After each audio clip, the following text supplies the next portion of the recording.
Center Alaska 261, we are in a dive here. Alaska 261, say again? Vertical pitch. Alaska 261, say again, sir? Yeah, we're at 26,000 feet. We are in a vertical dive. Not a dive yet, but we've lost vertical control of our airplane. Alaska 261, say your condition? 261, we're at 24,000 feet, kind of stabilized. Hi, Zero Delta X-ray. That plane has just started to do a big, huge plunge. A big, huge plunge.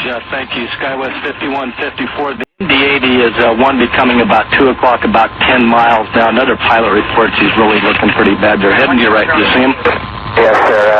I concur. He is definitely in a nose-down position, descending quite rapidly. Okay. Still got your eyes on him, sir? There is a sight. He definitely out of control. Yeah, he's inverted. Okay. And he's just hit the water.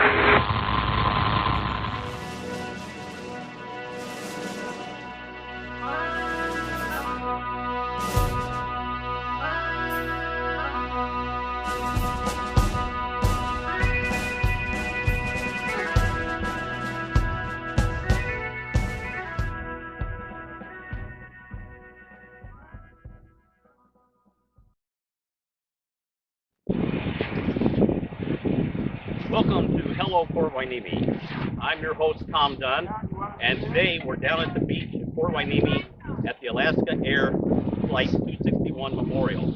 And we have a number of volunteers down here today that are helping to clean up the memorial. The sand blows all the time and covers up the beautiful memorial here. So we're doing our cleanup, and we have a number of volunteers, and we're going to speak to them and find out what's going on, how long this has been going on, and what we can do in the future to keep it going.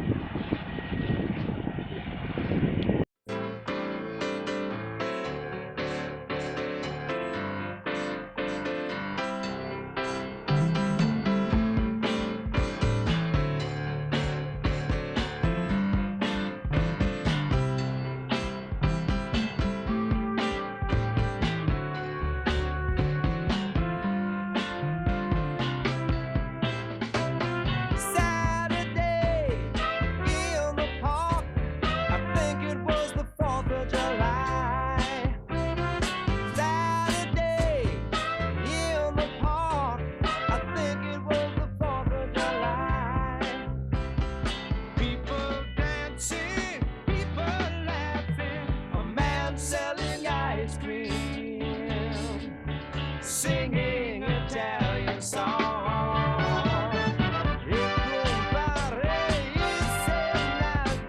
Can you dig it?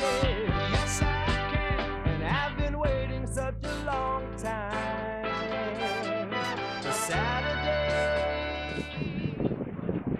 I'm with one of the volunteers working down here today, Laura Hernandez. Welcome, Laura. Laura is a pretty unique person with the memorial here. She worked for the Ventura County Sheriff's Department and was one of the first responders when the airline crashed here in January 2000. Can you tell the viewers of what you experienced? Well, I was actually at the Ventura County Government Center. My position was Assistant Director Manager of the Ventura County Sheriff's Office of Emergency Services, and I received one of the phone calls that an airliner had gone down off our coast, and I was not a first responder on scene. I was the first in our Emergency Operations Center, which we activated in response to the crash. Wow, that's quite a memory. It is a very vivid memory. It was a very tragic situation.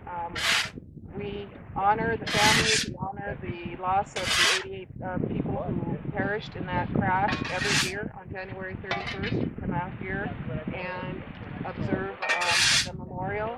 And I know that the families today would be very appreciative of the efforts that are being made. I want to thank Steve Gama for thinking of this idea. I think it's a great idea to come out here every Saturday and do this on behalf of the ones lost and the families. Well, thanks for volunteering, and I hope we see you out here on other Saturdays.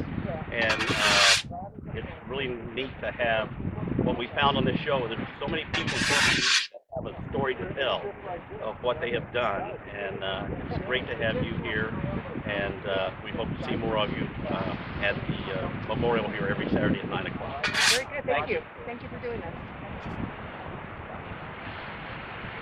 Well, I'm here with Stephen Gama. He's a private citizen, a beach advocate, and a surfer, and a longtime Port Hueneme resident. And Stephen, your guy volunteers, did a great job, and it'll be really appreciated. Can you tell us what brought on this idea that you wanted to do this for the city of Port Hueneme? I made I guess you could call it a complaint on Nextdoor, and I was given the idea that perhaps we should start a volunteer program to get out here and clean it up. And so we started doing that 4 weeks ago, and just keep doing it, and it's working out pretty good. And a lot of people are getting involved, and it's really nice to see people interested in it.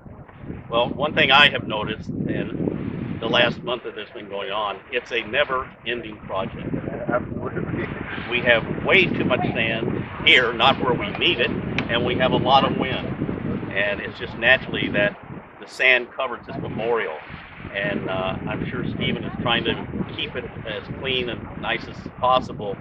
And your help and volunteering to work with him on doing this is greatly appreciated. And just come down and look and see how clean they've made it. And as you can see now, the work they did, how clean and nice this memorial is. Thanks again. Yeah, the main thing is if somebody, a family member of one of the victims of Alaska 261 comes to Port Hueneme and visit, we need to have this presentable, and it speaks well of the people of Port Hueneme to stay together on this and make sure that if anyone comes down to visit the memorial, that it's welcoming and accessible and looks good. So that's our main focus here. Stephen, thank you very much, and thank all of you for watching this, and we look forward to seeing you on our next Hello Port Hueneme.